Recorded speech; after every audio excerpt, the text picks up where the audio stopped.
Здравствуйте, друзья! Мы начинаем наш мастер-класс по курсу «6 энергий». На этом курсе мы будем рассматривать очень интересную систему суджок-терапии по энергиям. И лечение будем рассматривать по цветам. Вот для этого нам понадобятся вот такие вот перманентные фломастеры. Это лучше, чем обычные фломастеры, они меньше стираются. Но самое интересное то, что для вас будет удивительно, наверное, что лечение мы будем производить именно цветом. Ученые уже давно открыли, что омолаживающий эффект цвета на кожу в косметических салонах это иногда используют для уменьшения морщин, особенно зеленый цвет. И вы сегодня уже поймете, почему именно так это действует, почему это очень эффективно. Для начала я представлюсь. Арифуллин Рашид Абдулович. Работаю уже по суджок с 1994 года. Достаточно уже проводил занятия, практики, поэтому теперь хочется передать эти знания другим. Итак, с чего мы начнем? На рисунке представлен так называемый круг из 6 энергий. Это 6 основных энергий, которые входят в состав всего, что нас окружает, как человека, так и растений, так и животных, так и неживой материи, всего. Это сущность всего фактически мироздания. 6 энергий вы все прекрасно чувствуете на себе, и сейчас в этом убедимся. Первая энергия – это ветер, вторая энергия – это тепло, третья энергия – это жар, четвертая – влажность, сухость и холод. В этом круге заключен, можно сказать, цикл жизни. Например, рассмотрим.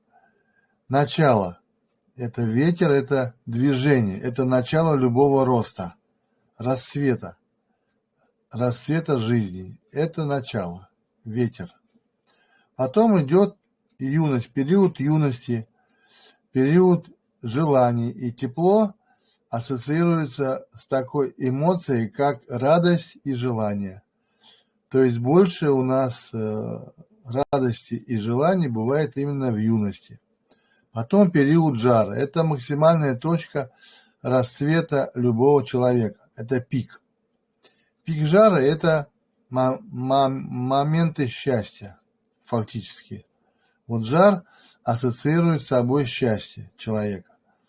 Длительно оно или не длительно, это уже зависит от каждого из нас, но счастье, такое понимание есть. Причем надо понять, что вот первая половина круга, вот я показываю, да, от холода до жара, даже не от холода до жара, а с начала ветра, это так называемые расширяющиеся энергии. И мы будем об этом говорить, в чем отличие расширяющихся энергий от сужающихся. Продолжим. Дальше идет влажность. Это период созревания. Это дети. Для растений это плоды. Для компаний это какой-то результат ощутимый. Дальше идет период сухости. Вот само слово «сухость» означает, что это какое-то сжатие. Если брать растения, период сухости относится к осени. Это увядание, это сухость растений. Если брать цикл жизни человека, то, как правило, в период сухости это уже определенный пожилой возраст. Еще не старость полная, глубокая, но уже пожилой возраст. И обычно пожилой возраст отвечает за сожаление, воспоминания, утраты разные, печаль. Поэтому сухость, энергия отвечает и за эти эмоции. И следующая энергия – это холод. Холод, сами понимаете, это скованность, полная скованность и замирание всех живых процессов. Можно сказать, что деревья засыпают, это как маленькая смерть для них, а весной они просыпаются, и идет цикл по новой от точки ветра до точки жара, до точки холода. Если брать человека, то холод ассоциируется уже с поздней старостью и с немощью. Вот обычно уже пожилые люди, если они уже в преклонном возрасте, это больше склонны люди уже к немощи какой-то. Они сгибаются, они больше, кожа сухая, как правило. Вот, поэтому по этой системе мы будем определять, как диагностировать людей, чтобы понять, какая доминирующая энергия в них присутствует. Выяснилось, что от того, что какая энергия в человеке присутствует, ветер или холод, или сухость, или влажность, или жар, или тепло, это очень сильно влияет как на сам характер человека, так и на его судьбу. Поэтому мы сегодня, конечно, все не успеем рассмотреть сегодня вводное занятие. Вот, поэтому оно будет небольшим. Обычно, когда делают мастер-классы, они, что мне вот не нравится, они проводят, предлагают материал, но очень долго, и потом его раскручивают. Вот, давайте, быстрее покупайте, там все прочее. У нас сегодня этого не будет. Я постараюсь вам дать интерес, создать интерес к этому курсу, чтобы вам захотелось его пройти и, соответственно, его приобрести. Стоит он недорого, я сразу же скажу, чтобы можно было не ждать, это в конце. Стоит он 3000 рублей, в него входит 9 блоков, по 4 занятия каждый. Занятия по 20 минут. Они легко смотрятся, легко можно воспроизводить, и к этому курсу дается перечень, соответственно, что в каждом блоке, в каждом занятии. Поэтому можно легко пересмотреть то, что нужно. Кому-то нужны рецепты, кому-то нужна диагностика, как лучше делать, кому-то нужно просто лучше понять себя, а кому-то проверить, например, универсальные рецепты. Мы сегодня рассмотрим один универсальный рецепт и в чем его основные отличия от других рецептов. Почему его можно спокойно делать, почему он безопасный, и тем не менее многие люди отмечают значительное улучшение своего самочувствия и проходят болячки. Итак, мы продолжим. Мы рассмотрели с вами основные 6 энергий, я их повторю: ветер, тепло, жар, влажность, сухость и холод. Теперь попробуем немножко охарактеризовать. Ветер, к энергии ветра относится кислый вкус. По вкусам сейчас все это распределим. К энергии тепла горький вкус. К энергии жара тоже горький вкус. Они как бы вместе сочетаются. У влажности сладкий вкус, у сухости острый вкус и у холода прогорклый вкус. Понимаете, такой вот немножко испорченной пищи. Теперь посмотрим, как это влияет на людей.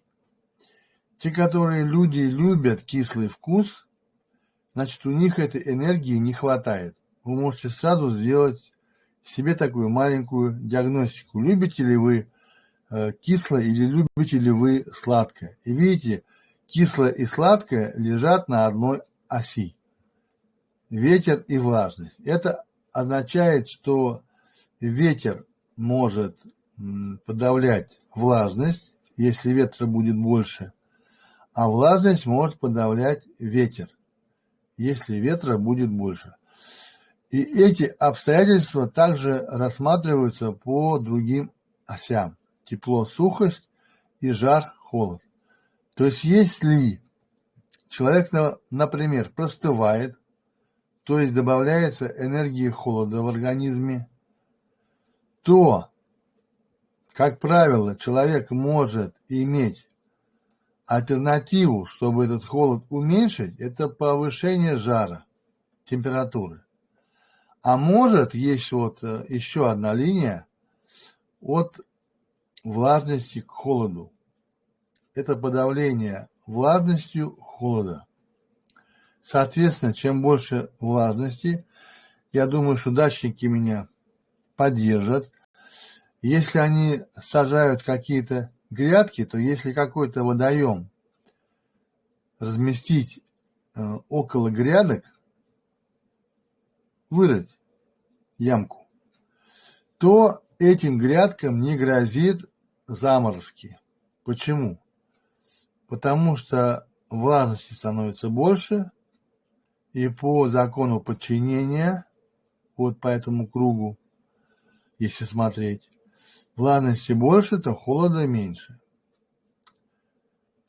И здесь, например, вот ветер и сухость, они тоже идут, как через холод проходит.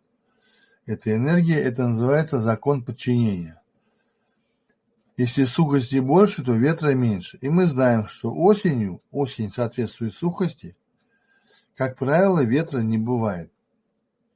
И этот закон это подчеркивает. Далее ось тепло-сухость. Например, как это можно увидеть.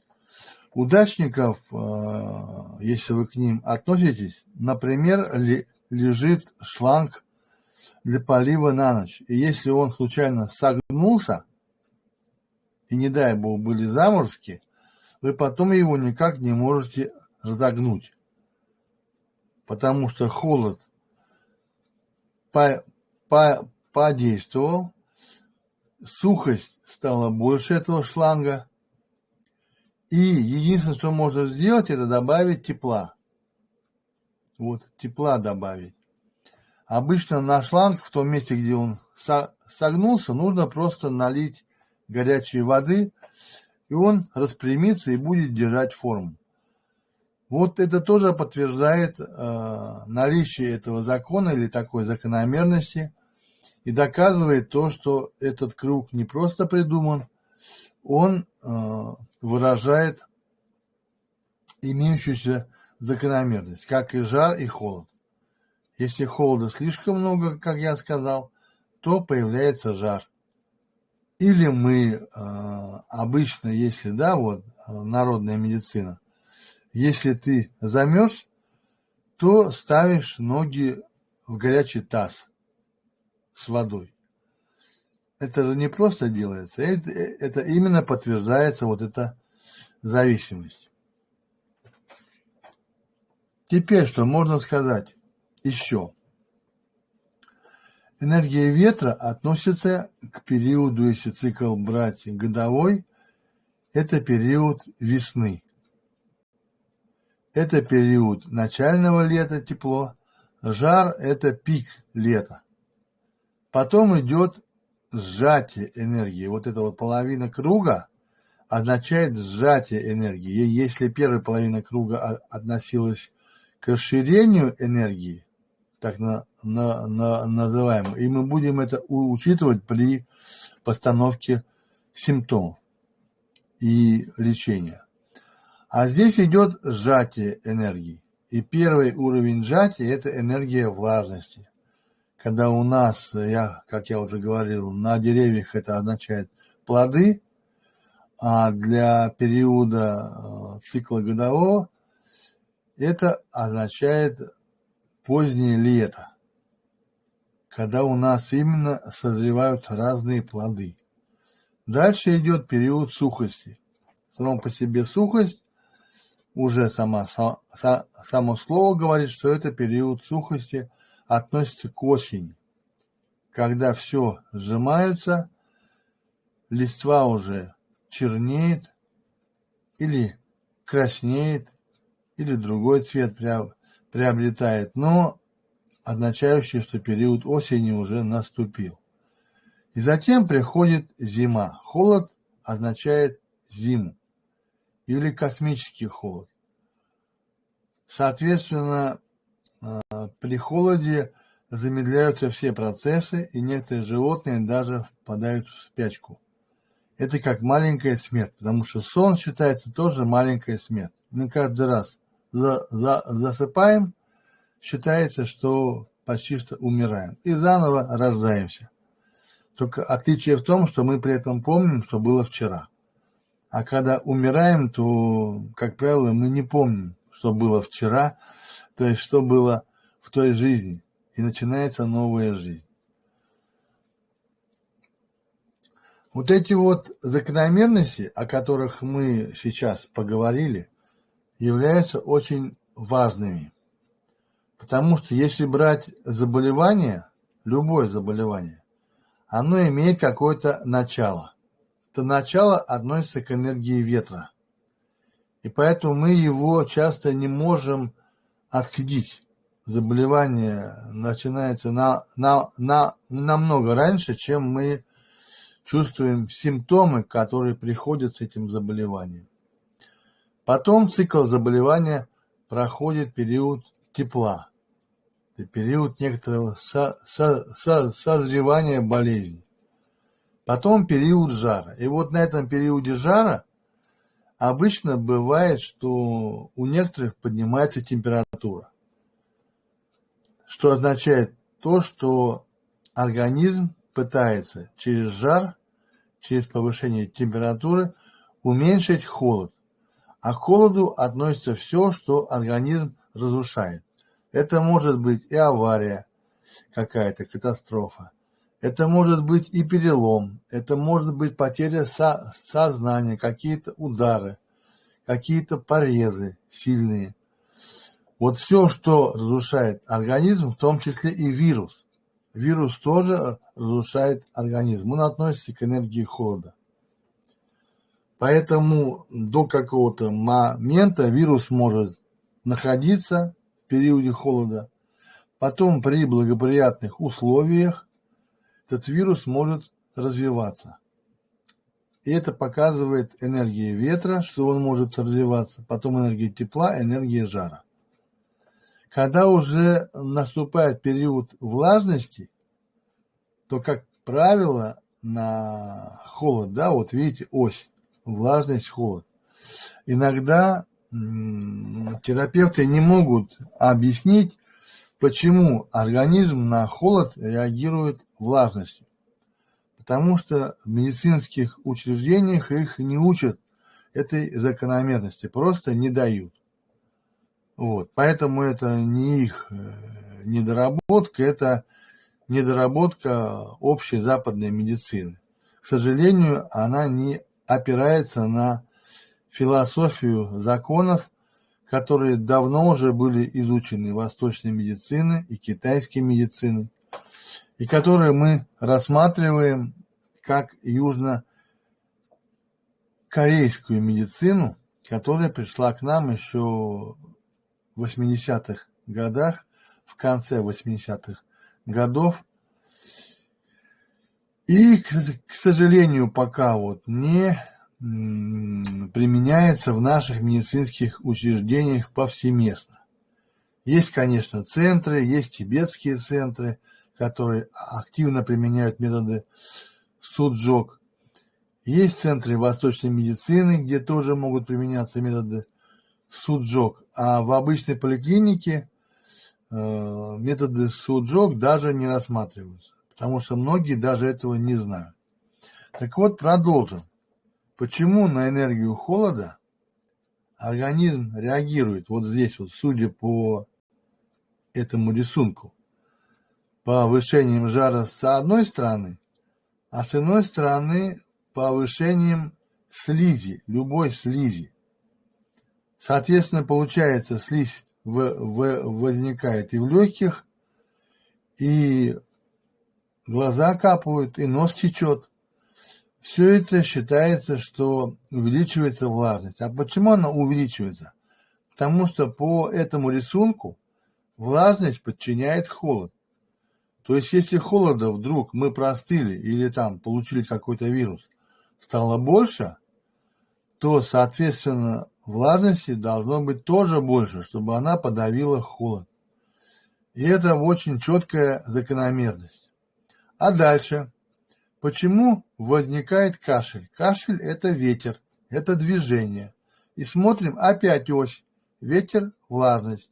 То есть, когда влажности становится слишком много, бывает, и она уже не выходит, и дают поэтому рассасывающие таблетки, различные микстуры или уколы, то в данном случае это замещается или уменьшается наличием ветра. Кашель, вот то, что мы кашляем, это есть движение ветра, увеличение энергии ветра. Если по этой оси ветер-влажность, ветер будет увеличиваться, то влажность будет уменьшаться. Вот она и связь. Увеличение холода приводит к увеличению влажности, а увеличение влажности приводит к увеличению ветра. Зная эту закономерность, по Суджоку мы сегодня это рассмотрим, этот рецепт, рисуется всего лишь одна точка зеленым цветом, зеленый, соответственно, энергии ветра соответствует, и мы рисуем его на меридиане ветра, который проходит по указательному пальцу, это бельмеридиан ветра. И, зная точку ветра, мы рисуем ее зеленым цветом. И удивительно, это простое действие приводит к результату. Я могу сказать один пример, когда я вел занятия в центре долголетия Суджок в Марьино. Однажды на занятии сидела женщина, она постоянно кашляла, и все уже замучились слушать ее кашель. И я как раз и провел этот сеанс, вот эту точку, приложил, подержал. Всего даже 2 минут хватило, чтобы у нее вдруг кашель стал уменьшаться. И потом купировался полностью, без таблеток, без лекарств, без каких-то еще вещей. Он просто купировался весь. Почему? Потому что движение кашля, которое вызывает энергию ветра, мы заменили тем, что мы саму эту энергию просто добавили в легких через рисование данной точки. Понимаете? И, соответственно, ветра стало больше, и необходимость в кашле отпала. Этим рецептом можно помогать как при влажном кашле, при сухом кашле, при туберкулезном кашле, при любом кашле. Потому что если кашель возникает, то это реакция какая-то, реакция на какую-то влажность. Поэтому закон. Иначе он не возникает. Сам по себе кашель не возникает. А он означает движение ветра, движение энергии ветра. Ветер относится к зеленому цвету. Я вам сейчас покажу на рисунке.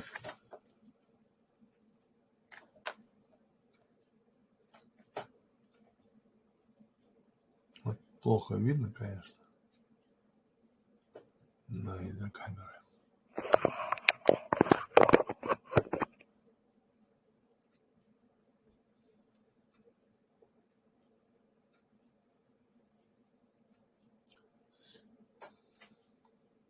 Как же показать-то?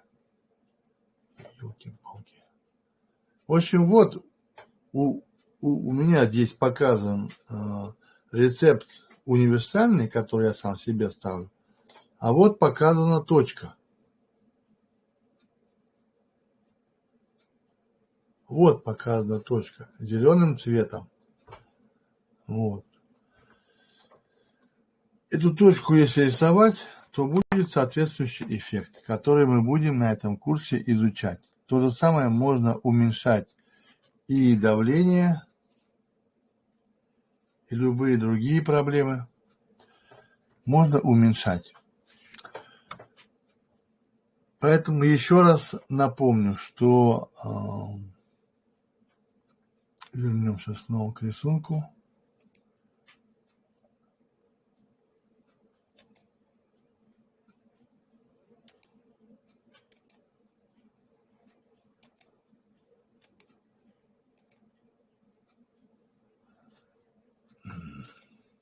Вот странно, рисунок есть, а картинки нет.